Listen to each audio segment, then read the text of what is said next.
So this left side, like I was saying, is where we're going to find our photos. And the great thing about Photo RAW is that you don't have to import anything into Photo RAW. Simply plug in an SD card, an external hard drive, whatever you want to plug into your computer, ON1 can read it and you can modify and edit the photos right from that hard drive. So I have an SD card with me right now, and I'm just going to plug it into my computer real quick.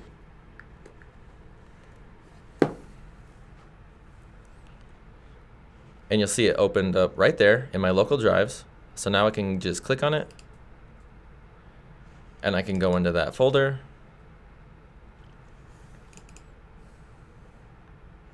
And now I have all of these photos that I shot last night, and I can view them instantly without actually having to import anything into the program.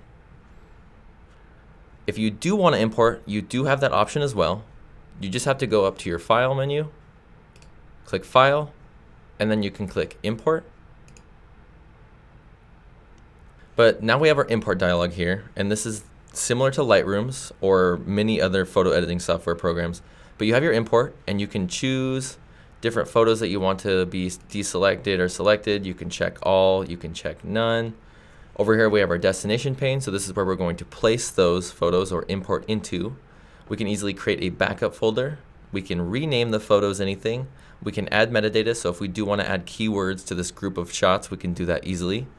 If we have a preset style that we do want to place on a photo, we can add that in our photo settings pane. And then if we want to modify the capture date, we can do that in this pane here. So I'm just going to click cancel for the sake of this webinar, but that's how to import your photos into the program. So now that I have my SD card plugged into my computer and I'm viewing these shots, my favorite way to look at photos is to pull up my Filmstrip view mode. So once I have a main photo selected, I'll just hit F on my keyboard. That's going to open up my Filmstrip view mode. So now I can browse through this folder of photos really easily with my Filmstrip view mode to look through all of the different shots. Now, an easy way to stay organized in Photo RAW is to rate your photos with the Filmstrip view mode. So if you want to organize a group of photos really easily, my favorite way to do that is to rate with your keyboard. So if you're opening up Filmstrip view mode, I would recommend going up to your top bar, going into Photo, and selecting and turning on Auto Advance. So now that we have Auto Advance turned on, I can easily rate and cull through these photos simply by using my keyboard. And the way I like to do it is I'll rate with a 1 key if I don't like it and a 5 key if I do like it. So I can rate through a few of these photos.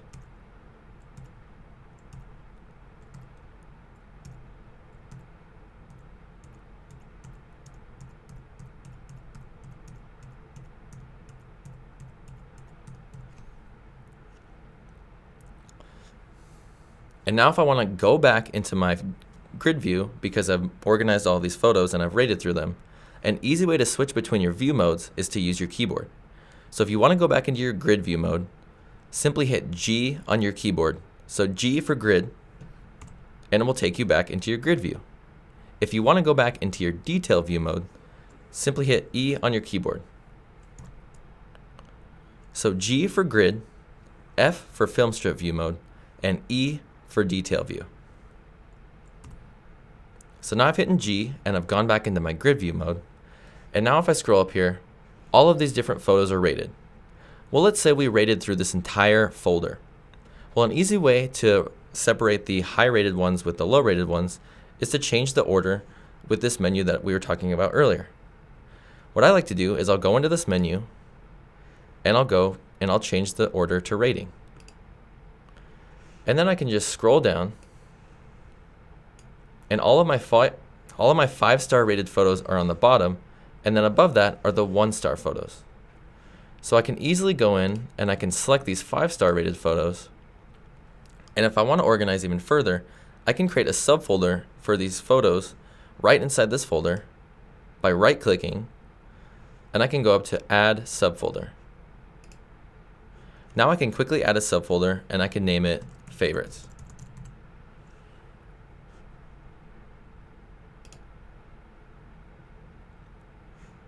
So now if I scroll up here, now I have all of those photos in that same subfolder. Okay, so now that we've organized our favorites from that folder and we put them into a subfolder, you can easily drag and drop photos simply by clicking on them and dragging them into areas where you want to place them. So let's say I want to place some photos in this DK Media folder. Well, I could easily drag this favorites folder and I could just place it in any of these areas just by hovering over it and then dropping it down. Can you guys see the screen? Probably not. Now can everybody see the screen? Sorry about that, guys. Okay, so technical difficulties again. I'm really sorry. We'll start over here. Okay. So now that we've placed our favorites from that folder in this subfolder here, we can easily drag and drop them into different areas on different folders by clicking on them and then just dragging them into different areas such as our Dropbox or anywhere on our local drives. Just hover over it and then you can just drop it right in and it will move it. Also, a cool way to stay organized or just create backups, let's say you're organizing a photo on this SD card. Well, I can easily create copies of that by clicking all the photos that I want to copy. I can right click, I can copy those photos, and then if I wanted to place them into a different area, I could just right click and I could paste those photos to duplicate them into a different area on my photo or on my hard drive.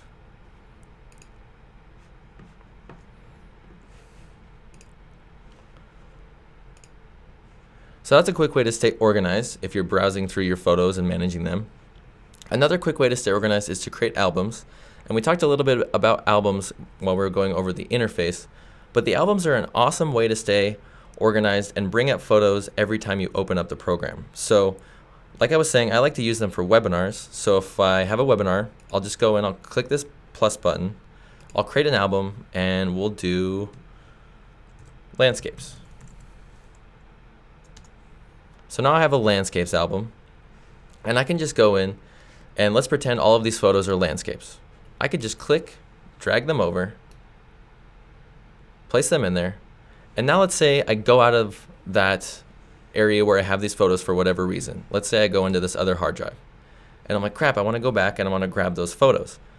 Well, I can just go back into that album that I made for my landscapes, click on it, and there they are immediately.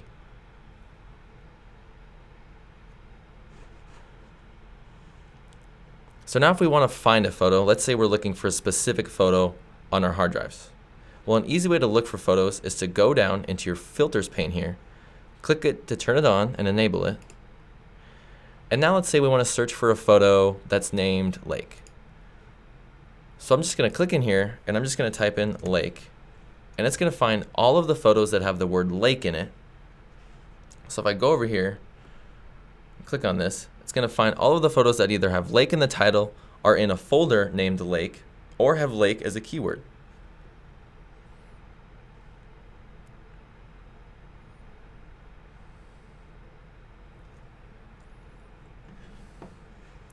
So that's an easy way to search for photos. If you want to search for even more criteria, you can easily go in and you could go down to your advanced options and you could search for different criteria such as aperture, author, your camera. You could even search by focal length.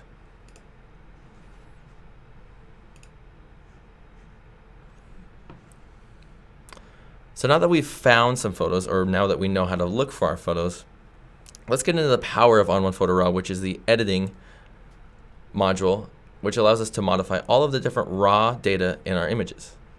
So let's go back to this folder of photos here, and we'll go into our favorites. Actually, let's go out of our favorites because the photo I'm looking for is in here. Okay.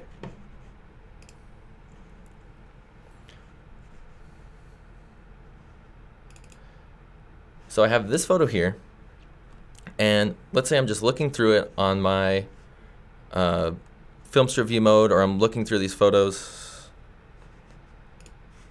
Sorry, got a notification. So let's say I'm looking through my photos on my Filmstrip view mode, or I'm just in browse, and I want to quickly transfer to the edit module. Well, an easy way to transfer from the edit module from browse is to simply have your photo open or selected, and then hit D on your keyboard. So if I hit D on my keyboard, Oops. Maybe I have to have it selected here. There we go. Okay, so you can't have it detail view mode, but if you have it selected on the grid view, then if you hit D on your keyboard, it will take you into the edit module. So now I'm inside the edit module here. And before we start editing the photo, again, I'm just gonna go over the interface just a little bit, just a general overview of the interface so you guys can just get a better idea of what it does. So we're gonna start with this left side, and this is gonna be our tool well. So this is gonna house all of the tools that we can use to modify our shot. We have our crop, our transform, kind of our basic photo editing tools, but we also have different masking tools that we can use as well. So we're gonna focus mainly on these basic ones, such as your crop, transform. We'll touch a little bit on your masking brush, and then our view tool. So our crop tool, you can grab it by hitting C on your keyboard. And a good thing about all of these tools is that new to Photo RAW 2019.5, if you hover over any of these tools, it will give you a little video of that tool in use, as well as a description. And then you can hover over down and click on this Learn How, and it will take you to a video explaining of how to use that tool and a better way to use it. So those are our tool well area on the program. And same thing is in Browse. Down here, if we want to show or hide the preset pane, we can do that here. So this is our preset pane. This is going to house all of the different presets.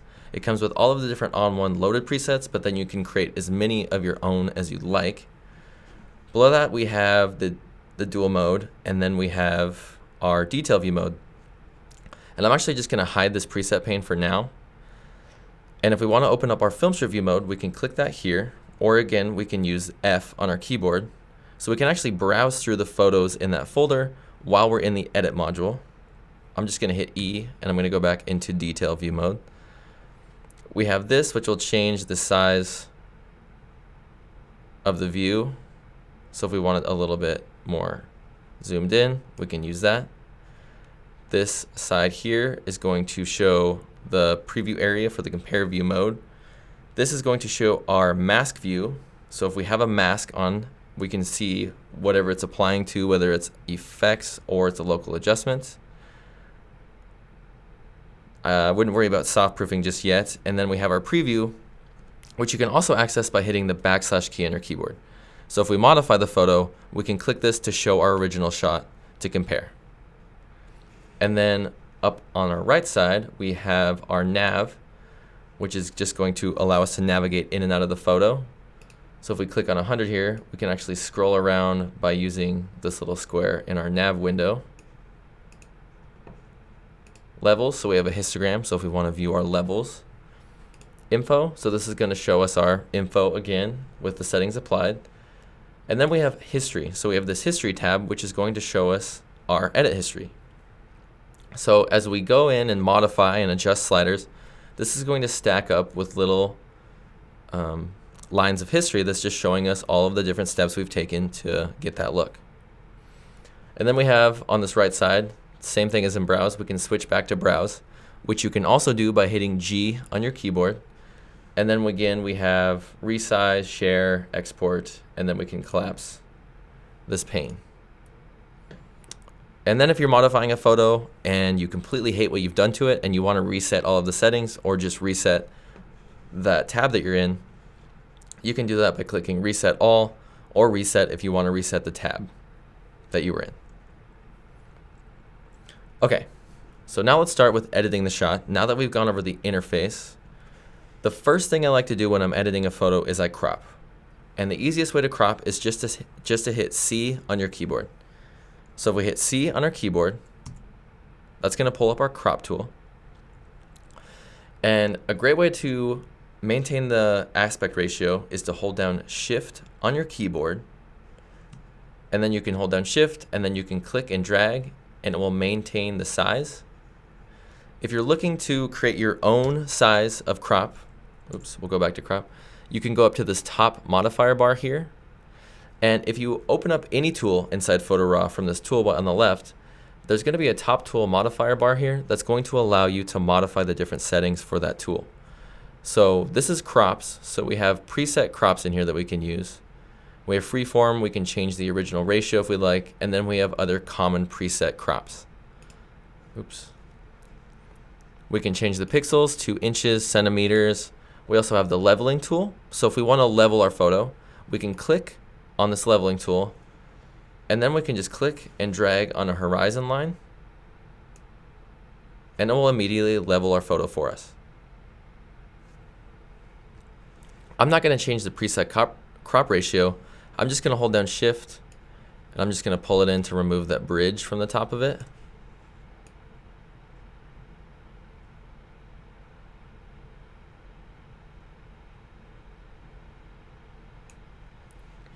And I'll just click and move it around to kind of center it there and align the people with these kind of rule of thirds.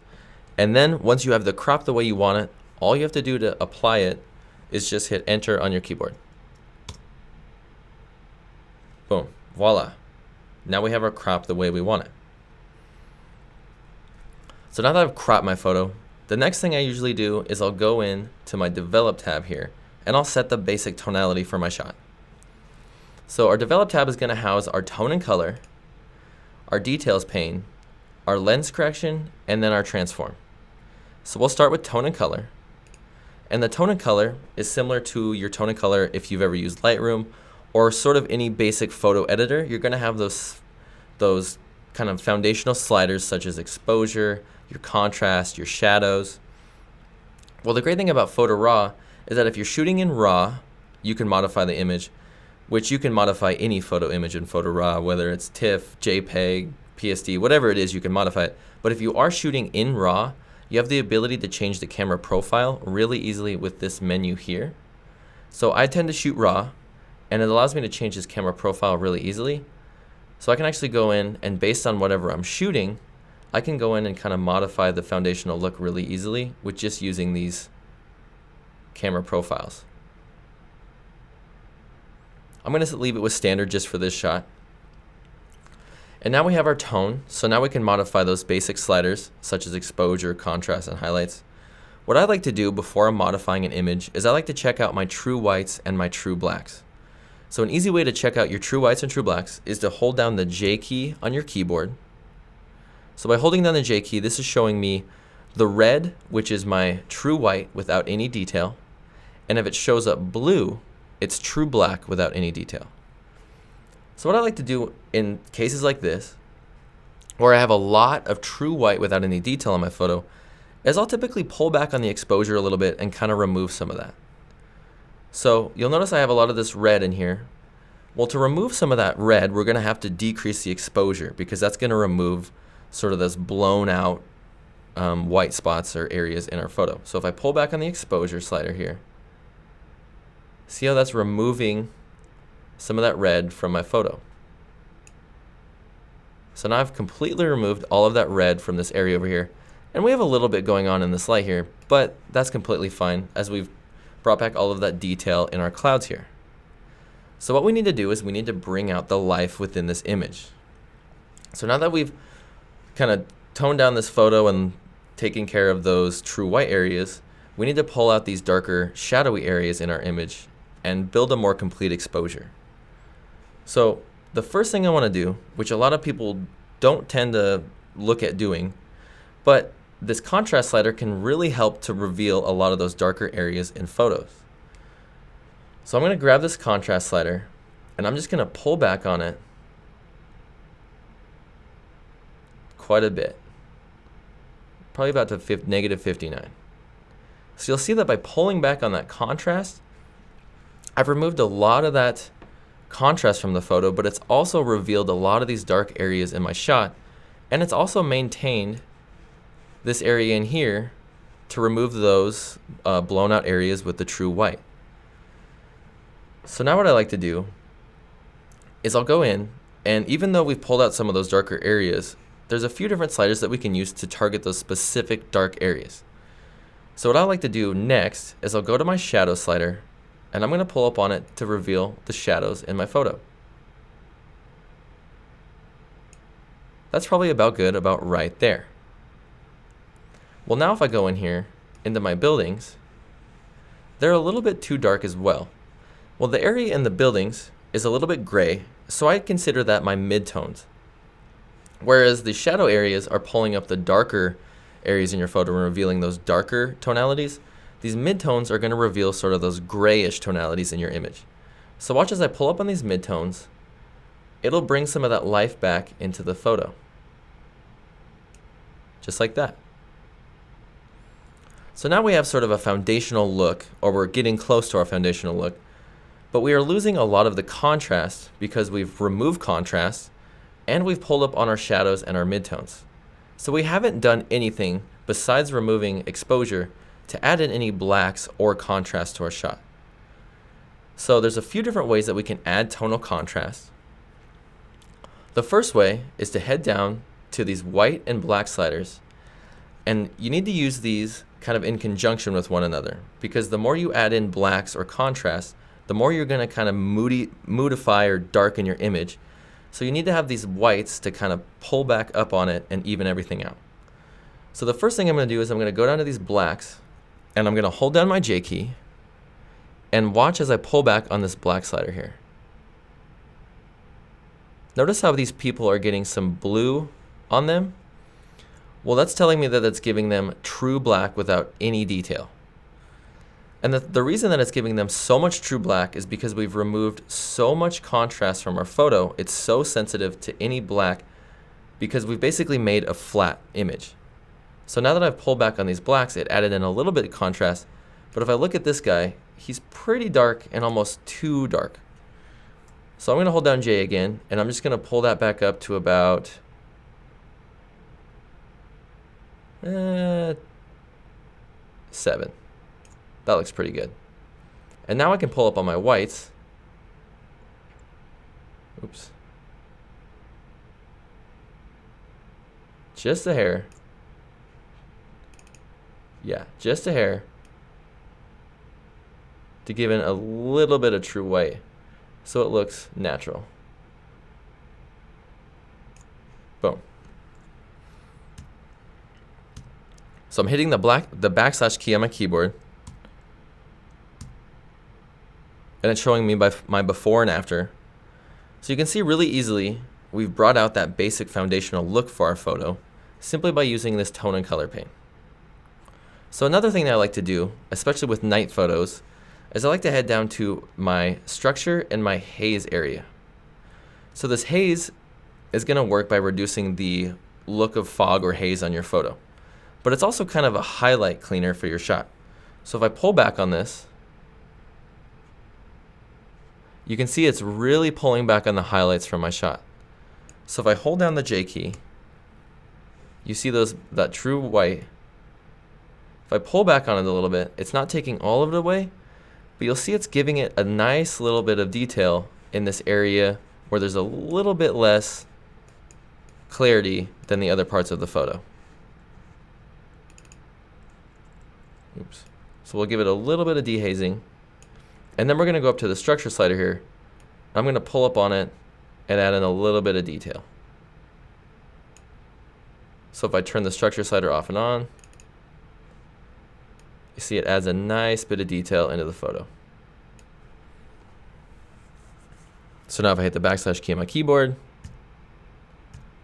we've done a good job of bringing out all of the tonalities in the photo, and it looks pretty natural. But now what I want to do is I want to bring in a little bit more color, but I'm not going to do that by pulling up on the saturation or the vibrance. All I'm going to do is I'm going to go down to my temperature slider, and I'm just going to pull up on it to add in a little bit of warmth.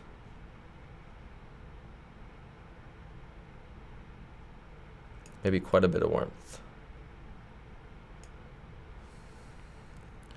Great.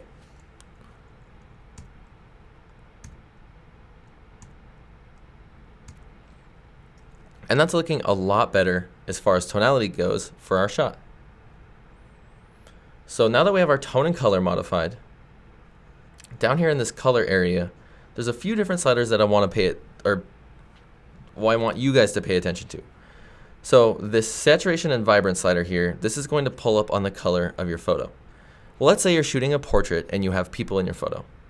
Well, if they're prominent in the image and there's a lot of skin on the photo, what you can do is if you're pulling up on this vibrance, if you want to reduce vibrance on skin or kind of protect that area, you can click this button and it will reduce the vibrance on skin tones. Another cool thing is in this area where you have purity, this is basically going to clean or remove color from your highlights or your shadows. So if I want to remove color from these highlighted areas where there's a lot of this kind of bright orange, I can just go down into my highlight purity and I can pull up on it, and you'll see how that's removing a lot of that color from my highlights. Or if I want to remove some color from my shadows, I can pull up on the shadow one.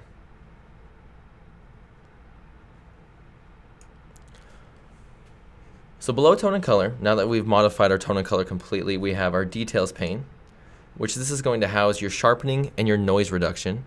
So if you want to add sharpening to a photograph, so let's zoom in here and let's say, with this photo in particular, if I go into my info pane, it was shot at an eighth of a second. So pretty long shutter speed for a handheld photograph, and you can kind of tell that it's not as detailed as it would be if it was on a tripod or it had a faster shutter speed.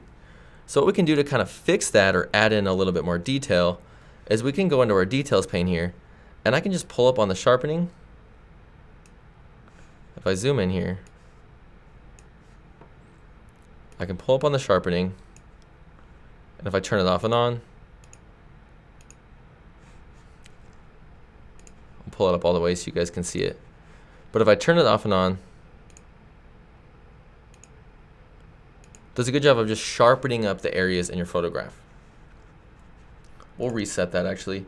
And then if you do have noise, so if you are shooting with a high ISO or you're shooting at night, generally you're going to get a little bit of noise.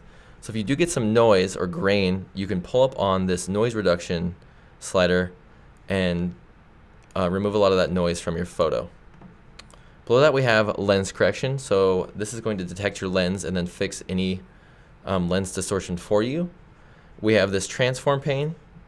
So if you don't want to level your photo or you want to modify the look of the crop, so let's say I want to make these buildings look taller, I can pull up on this vertical slider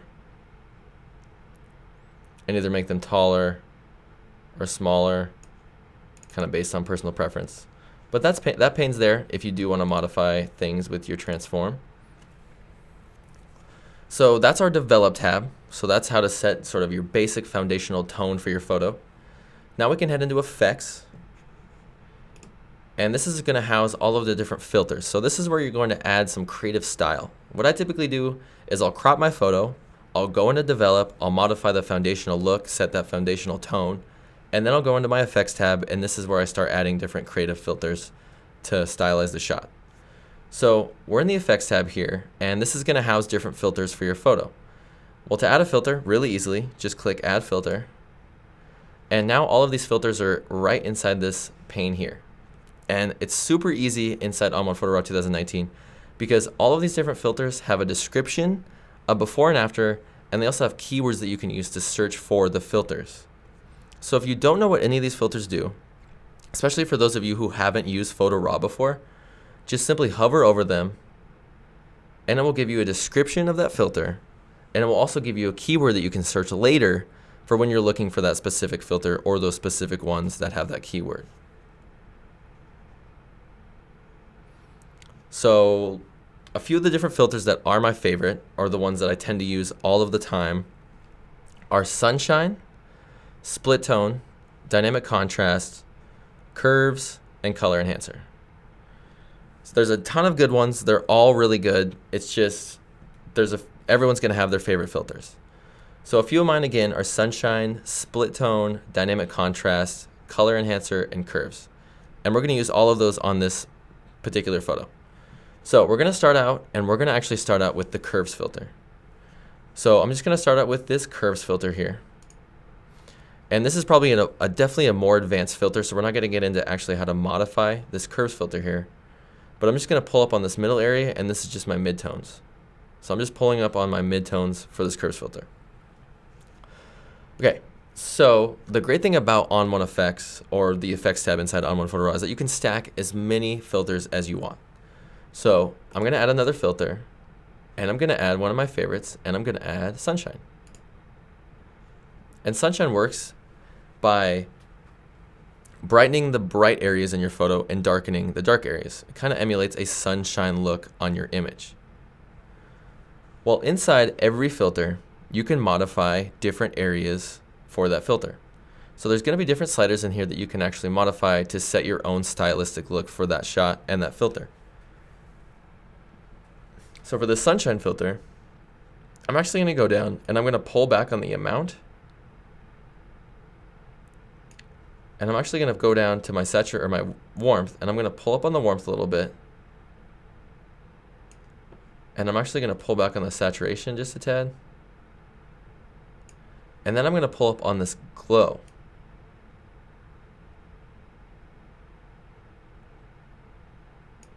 So now if I turn the sunshine filter off and on, it's really bringing a lot of sunshiny look into this image. Well, let's say I only want this filter applied to a specific area on my photo. Well, inside Photo RAW, you can easily mask in and out all of the different filters and local adjustments. So if I don't want this filter being applied anywhere on my sky, I can go into this filter. I'm going to head over to my toolbar over here, and I'm going to grab my masking bug by going into my mask tools, and I'm going to head up to my masking bug. And again, same thing with all the other tools, but if you hover over it, it will give you a description of what that tool does, and then you can link to a video of that tool being used. So I'm grabbing my masking bug, and I'm just going to go and I'm going to drop this on a horizon line here, just like that. And the reason I'm dropping this down here is because I don't want this filter applied to my sky, but I like what it's doing to the people and the area down here. So now that I've dropped this down, if I go over to my filter and I click on this option here, this is showing me all of my masking options for this filter. Now don't worry about any of these different masking options, but this view one. So now if I click view, this is showing me my mask on my photo. Now within masking, white reveals and black conceals. So now that I've dropped down that little masking bug, it's basically concealing all of that filter on this bottom area, revealing all of that filter on this bottom area and then concealing it all from the top. Well, if I go back in with my masking bug and I hit M, I can actually modify this bug. So if I want it feathered even more, I can feather this even more to make it more gradual or more harsh. I can also modify it by pulling it around with this big handle here, or I can flip it around with this little handle.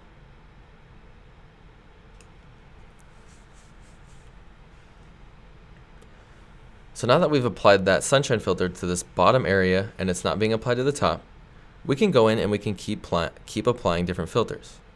So I'm just going to apply a filter, and I'm going to apply a split tone filter.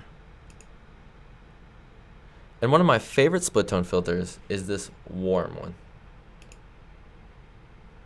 Well, a key thing in split toning is down here, you can modify your mode for the split tone.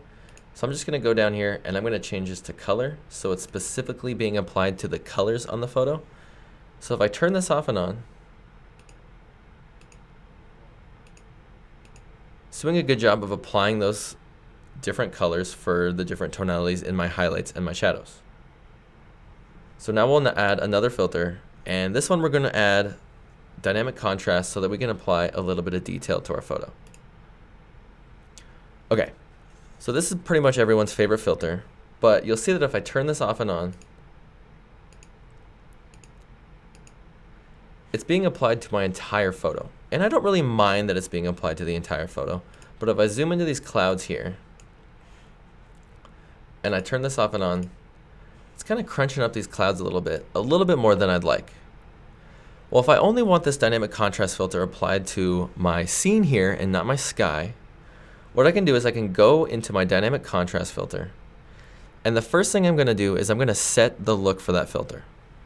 So in this dynamic contrast filter, you can modify all of the different sliders for that filter. So for dynamic contrast, I'm going to pull up on the small so it can bring out some of the small detail in my buildings.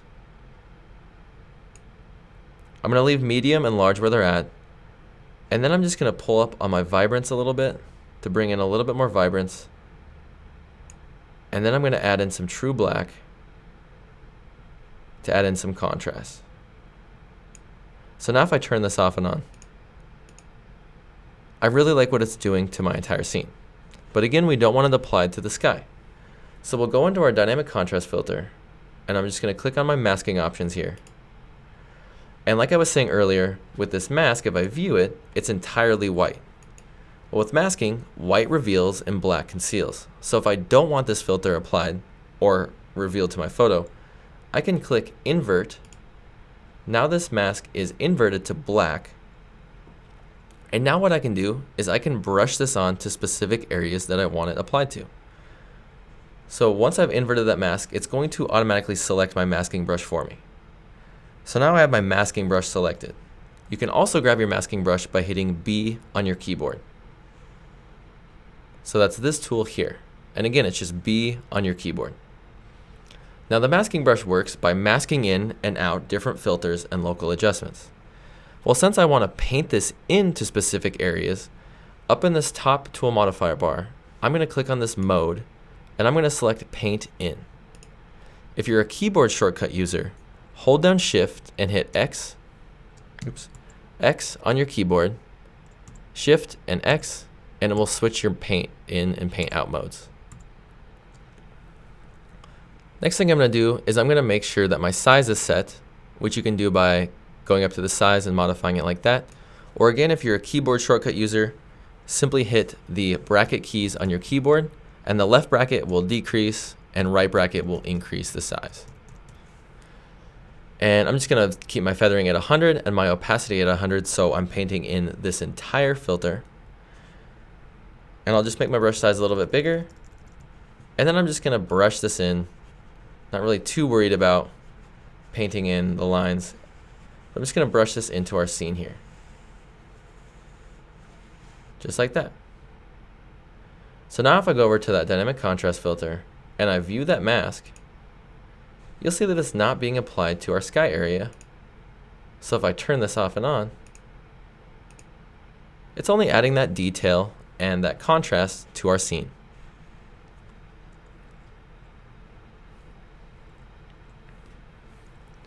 Okay, so now let's say we want to add in a local adjustment layer. Well, an easy way to add in a local adjustment layer is to simply head over to your local tab here. And when adding local adjustments, it's different than adding filters. So when you apply a local adjustment layer, or when you add a local adjustment layer, it's not applied anywhere on your photo.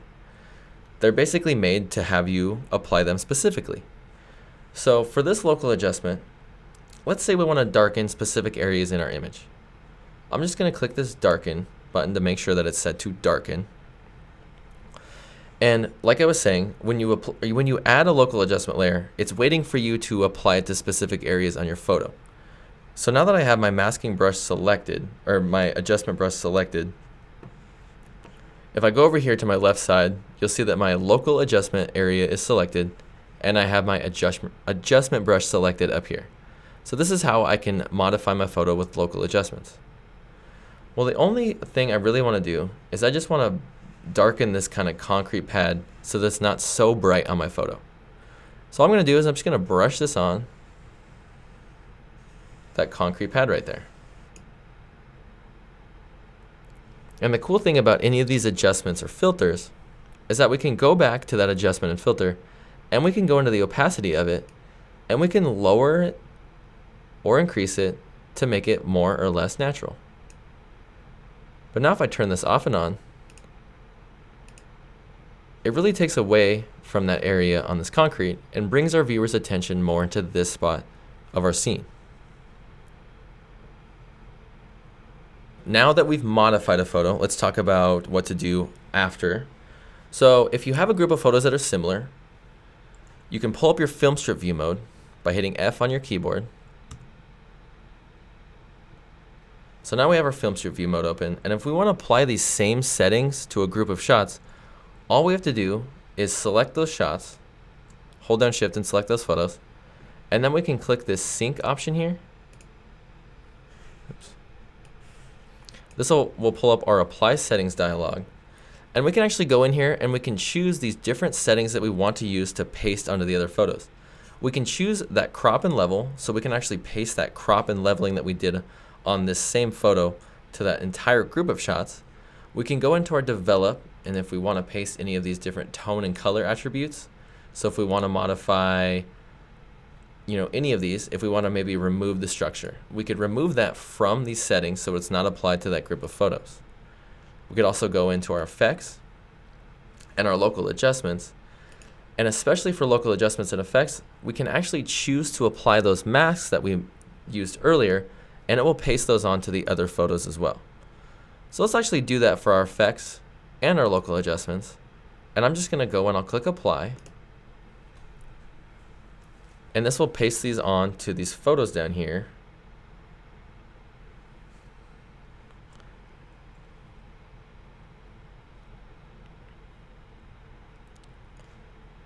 When it wants to. There we go.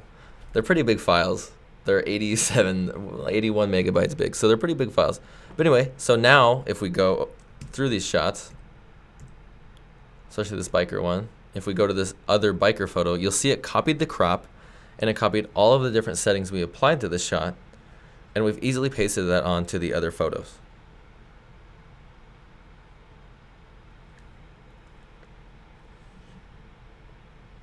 So now if we want to export this photo, there's a few different ways you can do that. The two ways that I like to do it is, one, if I'm using just a quick export and I want to just export right away without worrying about file name or size, I'll go up to my top bar, I'll click File, and then I'll click Quick Export. Or you can hold down Shift, hit Command and then S, or Shift or Option Alt on Windows. I'm not sure what it would be on Windows, but whatever Shift and Command S is on Windows or on Mac than it is on Windows. But now we have our quick export. So this is basically you're just giving it a name to save it as, and no other things you can modify. So you can't modify metadata, the file size, or anything like that. So this is just a quick way to export, if you want to post it to social media or something like that. That's what I typically do. Or you can head down to this right side and you can click Export. And then we can export it with all of those different options. So we have photo size, we can resize the photo, we can add a watermark in here if we'd like. We can apply sharpening, tiling. We can also change the file type. So if we wanted to switch it to a different file type, maybe for printing or something like that, we could do that, in here. We have location, so if we want to modify the location of the folder. We have rename, where we can rename. And then if we want to apply different presets, we can apply presets.